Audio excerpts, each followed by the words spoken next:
When it was first announced, RWBY seemed like it was going to be great.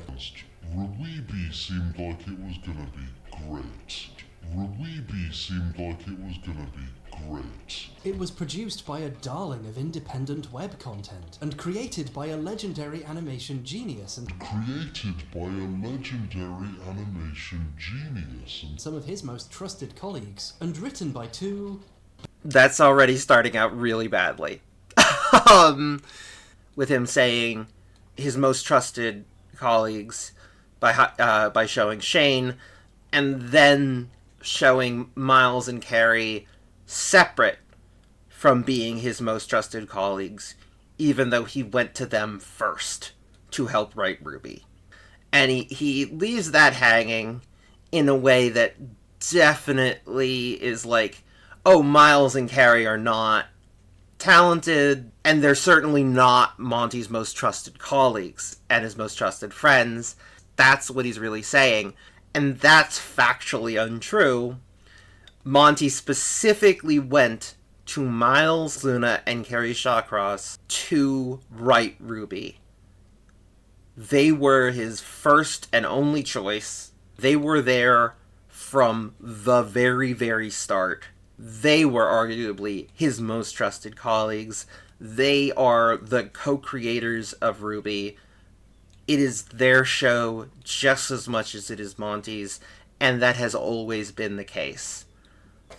Playing on RWBY was a lot of fun. It was a lot of fun. It was really scary because it was essentially the first time that either of us had ever written anything. Oh, I appear to have accidentally paused that clip. Written anything on original, this, yeah, or on this scale, on this especially scale, for too. sure, yeah. Why did you do that? Why did you do that? It's not the first time they've written anything. So why did you pause it there and make it seem like that was anything credible? You're just trying to say they're shitty writers. At some point, Monty went to then compositor, machinimator, sound editor, and visual effects artist for RWBY Season 10, Carrie Shawcross, and proposed something interesting. Soon after, Monty and Carrie went to Miles Luna, who was credited for being a visual effects artist, sound editor, and co-writer for RWBY Season 10. And the episodes he wrote for the show were among fan favorites too. Namely episodes 12 and 18, titled Out of Mind and Change of Plans respectively. It cannot be understated how much Monty already entrusted Miles and Carrie to flesh out his ideas from the beginning. In one of his journal entries entitled RWBY Questions, RWBY Answers, Monty addressed the matter of who had been writing the main story. I am, but I don't have time to write everything. I would give Miles and Carrie the lowdown on who my characters were, what my world was, the story I wanted to tell, and they were able to expand on that as well as add to it. Much similar to Bernie, I come up with the large strokes, my specific scenes, then they do all the heavy lifting. What Hbomberguy points out here is that they had never done anything on this scale before, and they had never done anything of this kind before, and yet he's going to be judging it on on how well it holds up to things like Cowboy Bebop and Avatar: The Last Airbender. The show's creators do try to be receptive to criticism. Well, they try, but this manifests in a strange way I'd like to discuss real quick. The writers have talked on podcasts, commentary tracks, panels, and so on about the ways people have been shitty about the show. It's really tough when you get a criticism that you actually agree with, but you think was expressed in an incredibly insensitive and rude way. Because you never want to reward harassment like that. That's not the way that you get things. It's just not. I really get what he's saying here, and yeah, plenty of criticism of the show is worthless dog shit. For some reason, this show seems to attract people who need excuses to yell at cartoon women. But I'm having a hard time finding more than one or two decent examples of times they've really explored actual criticisms of the show. In terms of addressing criticisms, right? Seriously, they do that a lot. The RWBY do that a lot. And if he can't find examples of that, that is an issue with him. And one of our bigger concerns too was learning from the past about how, when you binge a volume of RWBY, people tend to have like a better reaction to it as opposed to people that wait week to week sometimes. And when it comes to a story that like the Jaundice arc in the early volumes was a good example of like, we thought it was pretty cool, and then it wasn't until after it was all released where we realized, oh wow, this side story that we wanted to do, it took 4 weeks for it to play out when it came to the weekly release schedule. Right. And so it was a big fear of like, are people going to accept 2 weeks of not moving the present day storyline forward? Visually too,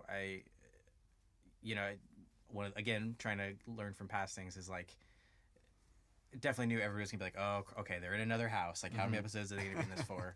But I think one of the things that we try to do, and I think the team did a really great job with, every room feels a little bit different. You see these rooms in different, the beginning of this, when they came in here, you see them transition from outside to inside. They come into this room where everything is now lit by the fire, which looks amazing. Like, every room had its own kind of tone to it and feel, and even this is the same room that in the next episode we're gonna see in the morning now instead. So I think the whole team wanted to. It's great when we can reuse assets and tones and stuff, but it's also great when we can change things up.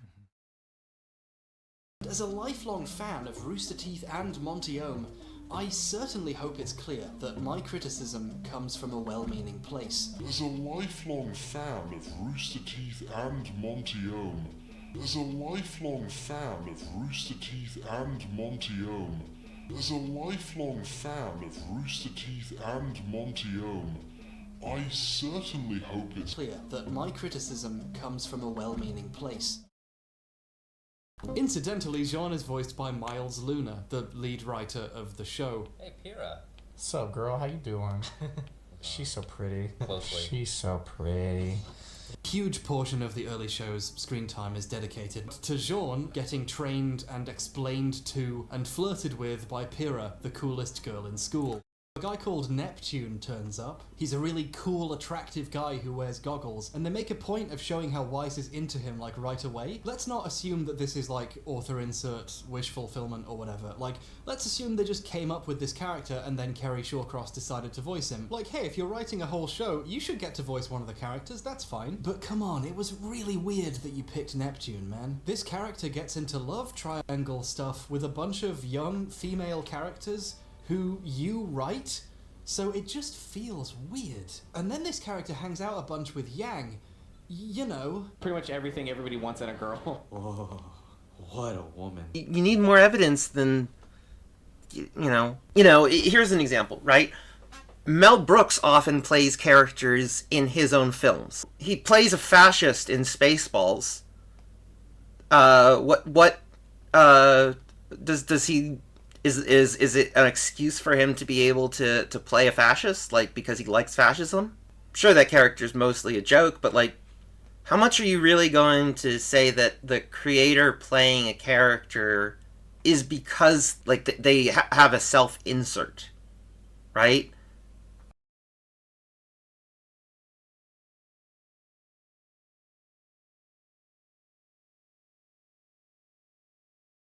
The writers have talked about the ways people have been shitty about the show, and how important it is to not be an asshole when you're criticizing something, which is something I think most people agree with. And then Pyrrha shoves Miles into his locker where he belongs. I mean, Pyrrha sends Jean away against his will so he can survive.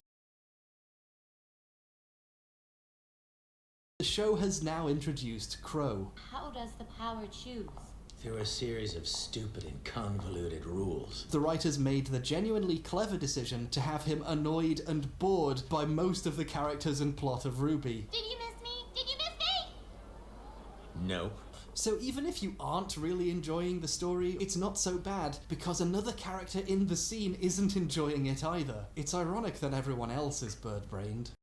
The writers of RWBY want to look like they're talking about serious real-world problems because that seems cool and clever and meaningful, but they don't want to run the risk of spoiling the cartoon fun, and they certainly don't want to risk the people in their audience who think talking about racism is for SJWs to stop watching. So we're left with generic masked bad guys who want to use a train to blow up a city and try to cut off one of our main characters' heads with a chainsaw. The end point of this bottomless pit of compromises is Well, a compromised story. A story about nothing, telling you very unconvincingly that it's about something actually important in our world right now. RWBY is a deeply stupid person's idea of what racial politics are like. It just so happened around the time where I was finishing up this scene was when the horrible tragedy in Charlottesville went down, and my God, it made this a lot more difficult to write. I don't think that when we came up with not to get political here, but when we came up with the White Fang idea and some of the things that they'd be touching on, I don't think we ever thought it would be a direct mirror of something that was happening in present day. And that's like the thing too, it's like we want to write this show to make it like a fun show, an entertaining show, a place of like escapism and adventure. We wanted to introduce this idea of the funnest discrimination as like a minor thing when we first started with it, but like then there was that realization of like it shouldn't really be treated as a minor thing though, and it made writing a lot more difficult, and Lord knows, like, I'm sure there's a lot of things that we could have done better and still need to do better. You can criticize the White Fang story without saying this is a deeply again, let's be clear here, right? Miles Luna is not white. He is white passing. So if you say this is a deeply stupid person's idea of racial politics, I'm not saying that there can't be uneducated people in all groups in terms of racial politics, but I gotta say that there is a serious reluctance here, or just a complete lack of knowledge, that 2/3 of the creators of the show were people of color. I'm only here because I really thought the show could have been great, and I still think that maybe it could be. Hey, see? The chapel wasn't just here to be a reference to that scene from Kingsman, it was also a clever metaphor for my intent to make a good faith criticism. Down inside a voice cries that tells you what's inside your heart. The world is frozen, you've been chosen, we must all now try to make a start.